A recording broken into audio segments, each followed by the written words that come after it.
Friends, colleagues and listeners, quick announcement, a live face-to-face conference at long last.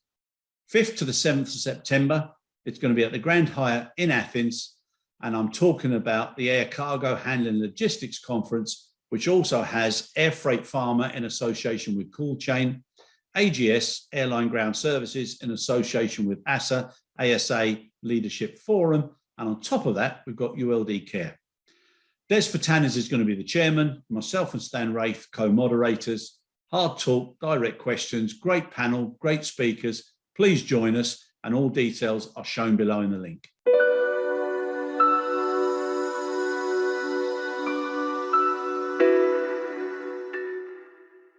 Friends, colleagues and listeners, here we are. We've got a nice little podcast ahead of us, and we've got a guest, Arpad Zakal, who's the principal consultant at Cormis Partners, and he's very experienced in delivering senior level searches for clients, and he's got a great outlook on the current problem that we've got at the moment, which has been termed as the Great Resignation. Now, Arpad is also a guest speaker and panelist at the upcoming event, which is in Athens in September, and all details about the event are attached below, so you'll be able to see that once you have a look online and you have a look at the podcast details. So Arpad, lovely to have you, and this is the second time, I believe. It might be the third, Chris. Thank you for the opportunity. Yeah. Okay, lovely. But it's always a pleasure. I remember the first time you came on, you were so energetic, engaged, and you were really enthusiastic and interested about how to make an impact and change people's lives. And that went down. I thought that was fantastic, because you genuinely have got that approach, that you've got an opportunity to give people stepping stones across their career. Yeah. That was, I remember that one. I think that was So, right, get you warmed up now, my friend. Get the old juices flowing. Okay, so navigating today's aviation talent landscape. And it's not only aviation, it's bloody well everywhere. And every single thing I've done, I've been traveling now, and I've got about every single thing. There's what people are doing now is they're getting so used to saying, "I'm so sorry, I apologise. This is because," and it's all about blame, and it's all about other issues that are influencing it, instead of, we've got this particular issue, however, this is what we're doing. I think people just want to know now, how are organisations and businesses dealing with this? Because there's so much talk from organisations, representative panels, industry representative groups. There's an awful lot of talk about what needs to be done, what needs to be addressed, but what are they actually doing? And just before I let you go, I think this talk is because people are so busy being busy, they're not being better. And if we don't start to do something different and together, this is going to drag on, and it's going to kill us. And sorry, I'm on the flow now. Just coming into Heathrow, the announcement we got when we landed was that there was expected to be huge delays. They didn't even tell us which terminal the delays were. So everybody was anticipating a terrible, terrible time. And it was down to a lack of security guards. Well, how can that happen? Danielle, over to you now, Arpad. Yeah. So navigating today's aviation talent landscape. What would we do differently if we were all, in the same orchestra and looking at the same orchestra leader? A lot happened over the past sort of 2.5 years. It's not only in aviation, but in all sectors.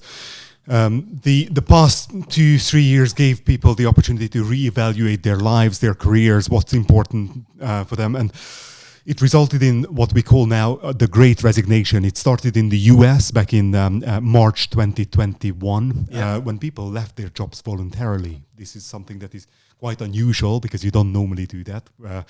But it's a lot of people felt empowered that now is a good time to really just focus on what matters to me, what's in it for me, and they left. They left not only the aviation sector, but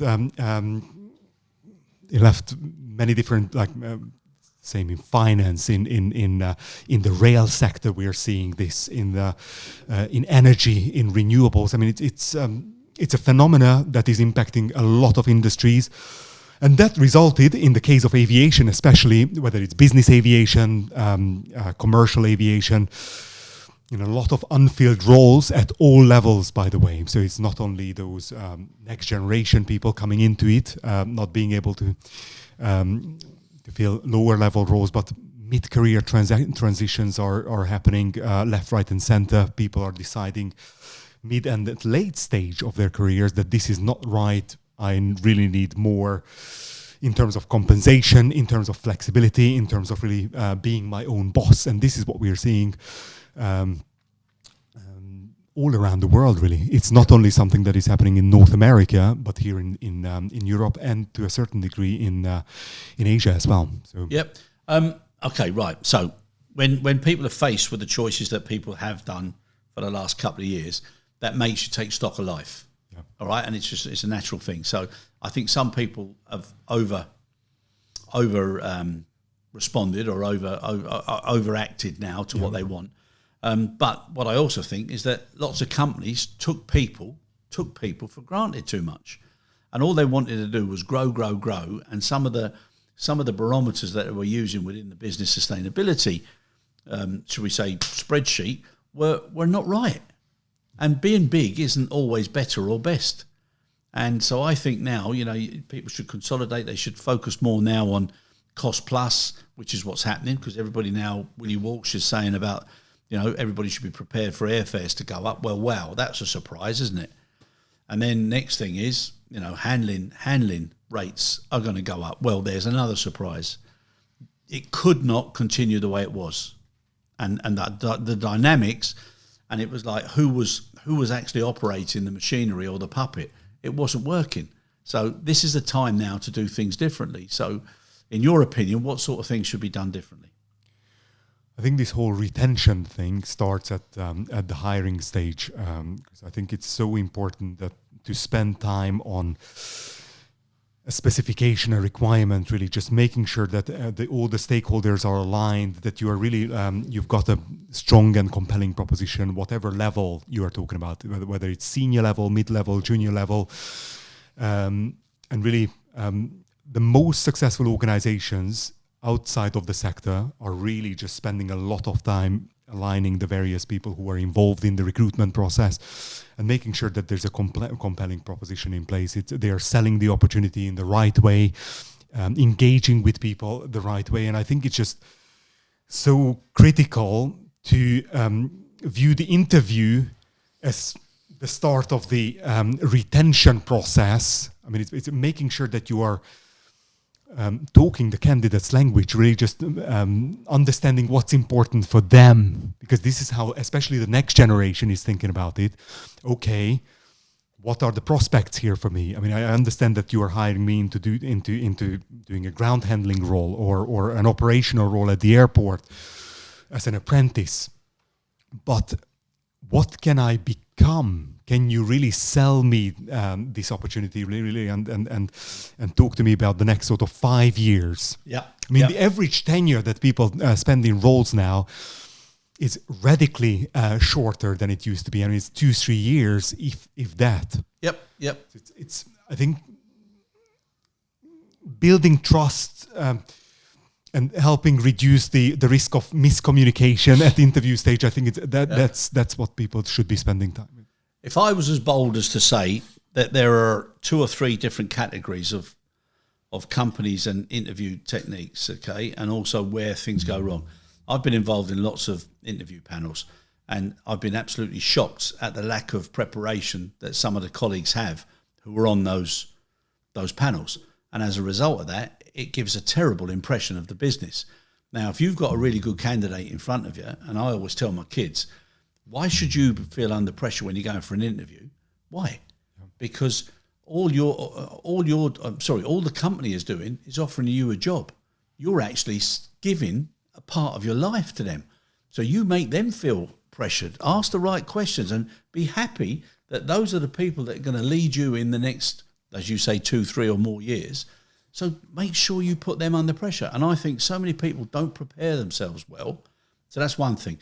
Then from the candidate's perspective, I think it's gone from one extreme to the other now. Okay, and it's not just because I'm old or people are saying I'm not in touch with. Believe you me, I've got grandchildren, I've got kids, and they're always telling me what I'm saying wrong and what I'm doing is wrong. But some of the candidates have got such high expectations, and they're not good enough. They're not good enough. And they're expecting to be given, 2 days in the office a week, and you can do this and you can do that, and you want a bit of this and a bit of that. What they're actually, to me, it looks like they've come in, they don't know what to take off the pizza menu, and they just want a bit of everything on it. And that isn't the best way. That's just in my opinion. And I think you're quite right, because what the pandemic did is empowering a lot of people. Basically, it gave them really ideas that things can be done differently, and they can be to a certain degree. They should be, and they should be. But I think it's basically when it comes to really the flexibility that people are after, the compensation package that people are after. I think in an industry that is operational in nature, I think some of these things are just not viable in a lot of different jobs. I mean, look at the airport roles, look at the flying roles, look at any kind of like the ATC roles, ground handling which roles. Are causing, I think which are ATCs causing most of the delays, if not all of them, when it comes to delays, flight irregularities that are happening. So you imagine, you imagine now the captain doing his address and saying, like, we're at 30,000 feet and we'd like to be approaching, but most of the ATC controllers are working from home today, and we can't get them because they've turned the mic off, and they're not showing a picture, and it's done by Teams. I mean, I just think it's gone way beyond where it should have been. In certain white collar roles, obviously it is a possibility and you can do it, but when it comes to really, and this is why the ground handling side of things and the cargo side of things, the logistics side of things is having such an issue attracting people, is because in most cases, you don't really have the opportunity to have those luxuries. But I think a good way to solve those challenges would be to really project to those people who are entering the industry as an apprentice, as a trainee, to show them, you do this for 2-3 years, but there will be, if you're doing a good job, there will be an opportunity for you to progress into other parts of the organization where there might be an opportunity for you to work. And companies don't have that mapped out. No. Succession. What I've found, when you do a business sustainability, health check on companies now, their succession planning and capability and structure is not very formal, and it's hit and miss. And lots of the people who are expected to identify the succession criteria, they haven't been trained or given any guidance in it either. Exactly. There's no pathway that you can show them at interview stage that you will indeed get from the hangar to the office, basically, if that's what you would like to pursue, basically. Yeah. And it's obviously there are no guarantees, but you should be able to have a robust sort of strategy that enables them to get from A to B within an organization. Yeah, and if you look at the way the unions and organizations now with the strikes and the pay deals, one says 8%, they get 8%. Next one says 9%. Next one says 10%. So whereas our industry's been used to, having a circle to the bottom or a deep dive in cost, now there's a deep spiral up. It's just madness, and it's adding to all of the additional inflationary pressures that everybody else is getting. Yeah. And another thing that I'm seeing is not really being too rigid about the ideal candidate that you are looking for. A lot of, especially aviation, is such an inward-looking sort of industry that you disqualify candidates who could really do a good job, but because they don't have industry experience or they haven't worked in an airline or in an airport setting, basically you don't give them the chance. Or, which happens really regularly, is overlooking people internally, going externally immediately and not giving the chance for the next gen. Okay, you might not have had the opportunity to lead a team or be a supervisor, but we've got you, so why don't you give them the opportunity to prove themselves, basically? Exactly, I 100% agree. That's happening left, right and centre. And make them feel that you've got the confidence in them and that you give them a chance, and then you see how they respond. So I think that's great. Now, another question I've got for you.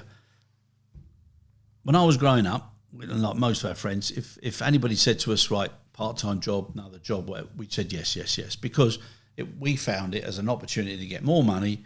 If you're able to do it and the hours fit, you did it, right? What I don't understand now is why are we not pushing upskilling, reskilling, new skilling, cross-skilling, and letting people appreciate that if you start to do that and you start to become more agile, and I say agile, not flexible, because flexible is what these candidates want, but agility is what a business wants. And if you become more agile and you enhance your own asset value, you've got much more opportunities in the future to go this way, that way, to understand the business better, to pick a different path. But God forbid something else happens in the future, you've got every chance of keeping your role because you've got such multi-talents. Exactly. And I personally believe the only way to engage the next gen, whether it's millennials, Gen Z, is to really give them challenges within the organization that keep them engaged. I think it's basically reskilling is a great, like, for example, taking someone who has been working in baggage handling at an airport. I mean, take them and develop into supervisory, managerial roles, show them that basically without a formal education even, or university degree, you can actually train into other roles basically within the organization. And I think if you don't do that effectively, you will struggle keeping talent within the organization, because that's what the next gen is after. Can I do other things? What happens after 2 years? What happens after 3 years? Yeah. I know that you want me in this role, but again, what's in it for me? How are these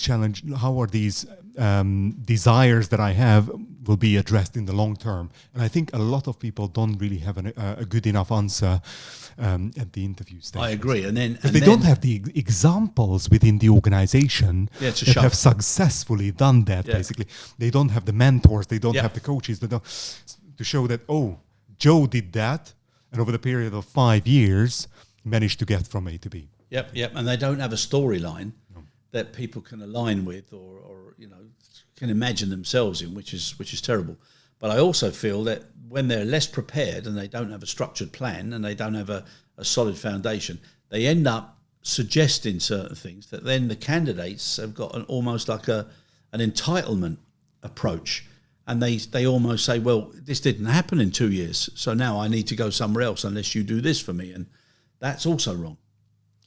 I think patience is indeed a virtue, and I think that's the one thing that the younger generation, even really the 30, 40 year olds don't really have, because they really want to have it mapped out, basically. So they have certainty in terms of what happens if I do well.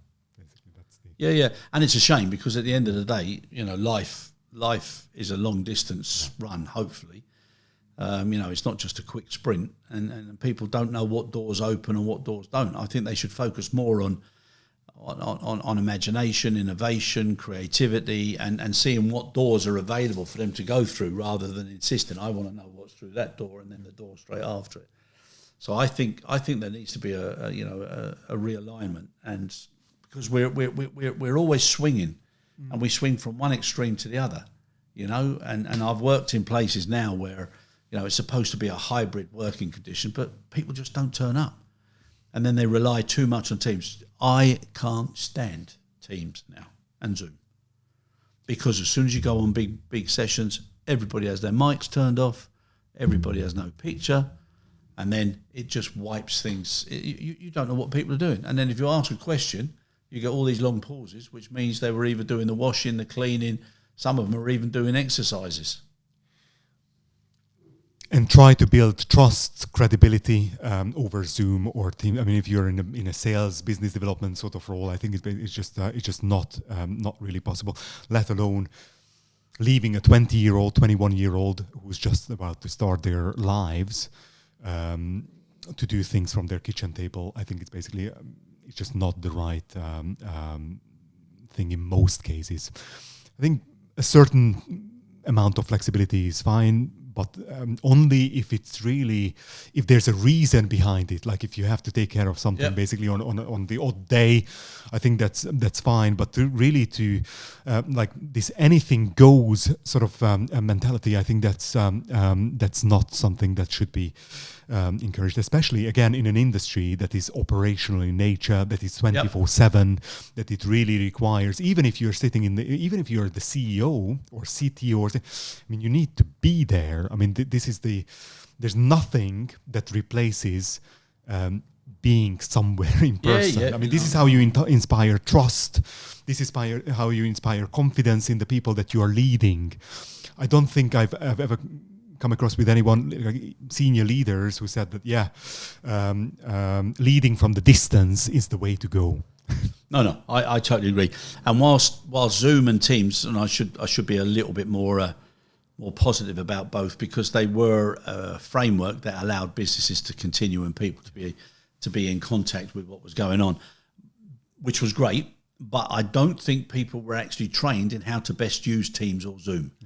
And the way it then carried on was they were so used to doing a meeting that they carried on a meeting as if everybody was face to face. And that's what's not right. I think there needed to be a lot more interaction, a lot more communication, and a lot more questioning and saying, right, what do we feel? What do we do? And you don't get that now. You know, it's the same thing as some of the meetings. You get somebody talking most of the time, everybody else listening, they get fed up and they just get distracted. And I don't think that creates a great platform. Now, something else that we spoke about was about the relevance of purposeful training and what to train, why to train, how to train, and when to train, and to what degree. And I think the pandemic also allowed organisations to just throw training out like a flood, like a tsunami of training. You must train yourself, you must have this. But some of the testing or the competency-based criteria is so poor, all people are doing is, again, collecting virtual certificates. And I think the way people are trained now has to focus on making an impact on the bottom line, on the floor, where the action takes place, and all related to business sustainability. And people need to understand that. And they need to be coached on it, and they need to have some guidance on it, because I've worked with a lot of pilots, flight attendants over the pandemic, like coaching them because they were transitioning out of the industry. They needed some direction in terms of what they can do, what are the transferable skills that they have. And a lot of them did all these degrees. Some of them went and did like an MBA and I think it's great. But being a certificate hunter is just not the right thing to do, and getting yourself into debt in a lot of cases. I mean, these programs are they cost a lot of money. I think, as you said, being purposeful, being really targeted in terms of what you put your time and effort into, I think it's and where they lead. I mean, doing a certification in whatever it is, whether it's project management, whether it's agile, it doesn't really matter what it is. If it's not accompanied by tangible work experience that you can really back it up, all the knowledge and experience that you've gained in the theoretical course, it doesn't really mean anything. It's basically, a lot of people are struggling to articulate their value proposition, and I think one of the reasons why they struggle with that is because they don't really have the practical sort of project management experience or agile experience or whatever it is to really back up the theoretical knowledge that they have. So how did it help you? In what ways? Even if it was a voluntary role, how did you apply all that knowledge basically that you've gained in that MBA program or whatever? Yep. I think and this is what employers are looking for. I think everyone can do a certification, everyone can do a degree, but I think what really differentiates you in the market is basically demonstrating with tangible numbers, digits, that you've made money, you saved money, you've increased operational efficiencies, you've made an impact on the organization in some way. I think that's what people are struggling with big time, whether it's on their CVs, whether it's in the interview. I think that's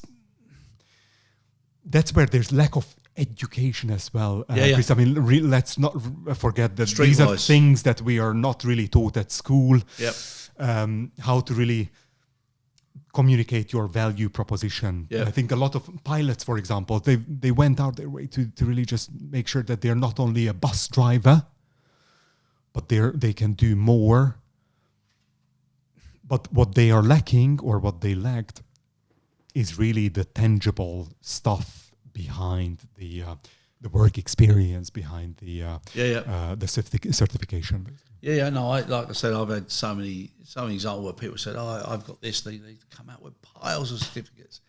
And if you were to create a mathematical equation, I would just put all the certificates in education divided by practical performance.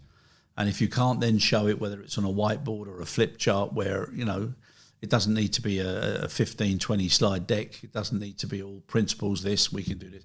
Just show me now, what would you do immediately that would make a big impact on the business within the next week or so if you did those actions? And why are those actions in the priority that you've put them? Okay. And I think that's so important.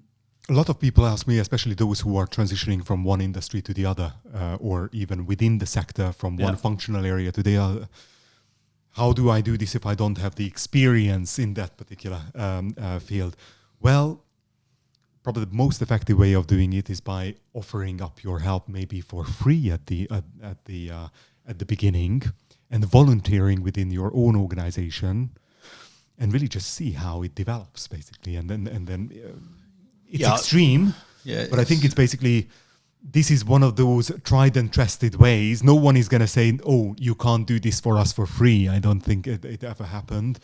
But I think that's a really good way to just get your hands dirty and really just make sure that you've got something substance. If it's in your own organisation. If it's in your own organisation, basically. Yeah, like out of hours or weekend, or stepping into somebody else's role. Also, learn before you earn. I keep saying this, especially in our business where you've got to do all the security checks and background checks. If you give somebody a job, you've still got to wait for all of that to be done. So why are those companies not pinning those people down for that wonderful period of time where they're so excited about joining a new company? Make them learn before they earn. Yeah. Give them modules that they've got to do. So when they come on board, they've got a much better understanding of the business. And it should be a continuous thing, not just at the onboarding or hiring stage. I think it should be a conversation. Yep. I think the other thing that I've been seeing in other industries is the stay interview, Chris. I think it's something that is really effective. It's just making sure that it's not only you only have one opportunity as an employer or an employee to have one conversation or two per year to check in with each other. But it's really it's an ongoing conversation with your manager. What do you like? What do you dislike? What works? What doesn't? So that it's a dialogue rather than really just downloading it once a year. And these are the reasons. Or at an exit interview, what is the point? Well, lots of companies don't do it because they just think, oh, to hell with it, they're going. So what do we need? But they could be getting good information, especially if you've got a sort of what I call a rogue manager, somebody who's just got so much authority and power but abuses people and they just keep getting away with it. Somebody's got to stand up somewhere and say it. But it's a little bit like, when you walk into a shop and you think you know what you're looking for and you have a quick look round and nobody really comes to you or nobody's there and then you just walk back out again. Well, that's like an exit interview. They've gone. But why don't people just stop and say, like, excuse me, sir, excuse me, madam, I know you're on your way out again. Can I just ask you, what would have made you stay or look around? Or was it because I didn't ask you? Something's got to be done, So I think the stay interview, or as part of the evaluation or performance review, I think it's so important that there was a stay element to it. Yep. And I also feel that people should get away from trying to align everything to a job description and look at minimum expectation criteria where you're looking at outcomes, whether it be performance, culture, behavioural outcomes that are expected of you to fulfil your commitment to be part of a solid team. Completely. I mean, job descriptions in most cases are so poorly written. Most hiring managers don't really know how to write one and how to formulate the outcomes that they require.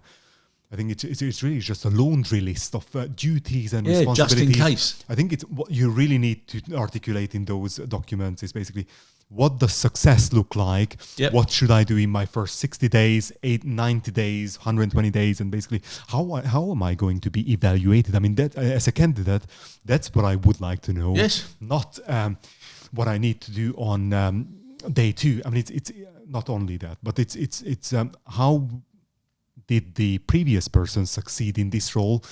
What's the history? Why are you looking? where is the other person who did this role previously? Can you did they develop within the organization, or did they leave at the earliest opportunity? So again, the storyline. The storyline, the career this whole narrative around the opportunity. And another thing that I think is so important now is lots of people have been, like you said, the great resignation or whatever. But lots of people have then been thrown into jobs that they haven't been prepared for, and nobody's given them an indication or coached them. And so now they're doing it as best they can. And everybody knows if you're thrown into something, or you take a more senior role and you're not clear what's expected of you, you then start to fall back on what you were good at or what you thought you were good at before. So that's one issue. But being a new type of leader is another one now. And most employees either imitate the activities of the leader or they're affected by the activities of the leader. And I've been in so many places, and I don't care what anybody says. Okay, if you're part of a business, and if we take sports, the activity happens on the playing field. That is the core business. If you are part of support services, you are there to enhance the core business, not that you become what you consider to be the core. And I think support services need to appreciate that. You are there to make the players score, win, and be top of the league, because then that means you as a coaching staff or a support group have done their job very, very well as well. And I think that's so important. But it's this score on the floor. And when you see managers who just turn up because they feel they have to, and they say, oh, hi, Arpad, how are you? How's the dog, or whatever. Or they say, well, why is that not tidied up there? Or why is this pallet over there, or whatever. If there's no structure to what they're doing, and that structure of their visit doesn't link in to a tactical plan or a self-audit or whatever, so that the employees know that the managers know what they're talking about, and that they're continuing to follow those basics or those codes of practice or a code of activities or outcomes. Absolutely. That is what I don't understand. And this ongoing coaching, mentoring, once an individual is in the role, whatever level, I mean, it's especially at senior levels, you really need to make sure that there is someone that they can really just bounce ideas off. Someone who is basically there to be a sounding board, whether you're an 18-year-old starting or a 60-year-old CEO. I think it's just so important to have this support network within the organization. And this is exactly what the issue is with this flexibility thing and doing what like anything goes sort of mentality. You can't really have that if you're not in the office, if you're not with the people that actually are supervising you, because you know how it is. I mean, it's out of sight, out of mind. 100%. And I've spoken with lots of people, and I've said, right, what do you expect? And they've got this great big long list. And I said, right, if you had to go to the dentist or the doctors or somewhere really important to you, and they had the same approach, how would you feel?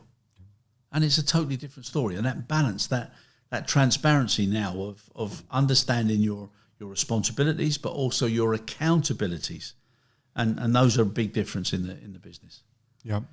The other thing, or the last thing I would say is, in terms of benefits, in terms of pay, I think it's so important to make sure that you think beyond compensation. Yes. I think it's basically just tailoring this and really offer people what they actually need rather than what you think they need. I think it's what I'm still seeing, especially in aviation, this one-size-fits-all sort of approach to compensation and benefits and perks.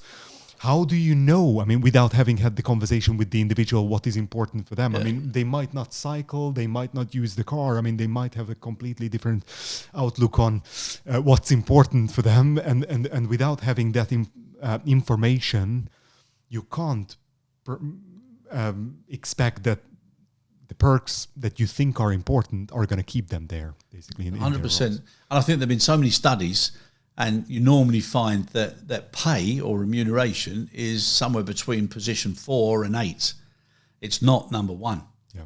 And, belonging and a culture and, being recognised, being appreciated, and not having a fear of not being heard, but being heard in the right way. Yeah. And then also, in some cases, everybody, I don't care where it is, if you're in a sports team, just discipline. And discipline doesn't mean punishment. Discipline means getting into a regime of doing things correctly and in the right way. Yeah. Yep. So Arpad, last few words, my friend, and I'm going to ask you a question now. Organisations that represent the industry, our industry, everybody knows who they are, and there's similar organisations that represent other industries. They've got far too many people with a voice. And when you've got too many people not being able to agree for a multitude of different reasons, it's almost a slide to the bottom again. How do we overcome that? I think these issues are so important that you really will struggle to find anyone within the industry, for example, the airline industry, the airport industry, who would say that this is not a priority. I think everyone understands that it's really important, really critical.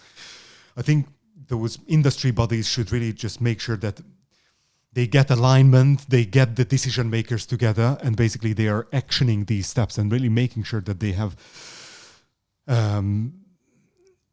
working groups around training, around employee engagement, around retention, hiring, who are really addressing. But they try. Arpad, sorry to cut you short there, but they always aim for 100%, and if they don't get 100%, nothing gets done. I mean, you don't need 100%. You don't need 100%. Forward. You need 40, 50%. Do it. Do it. Try it. See it. Review it.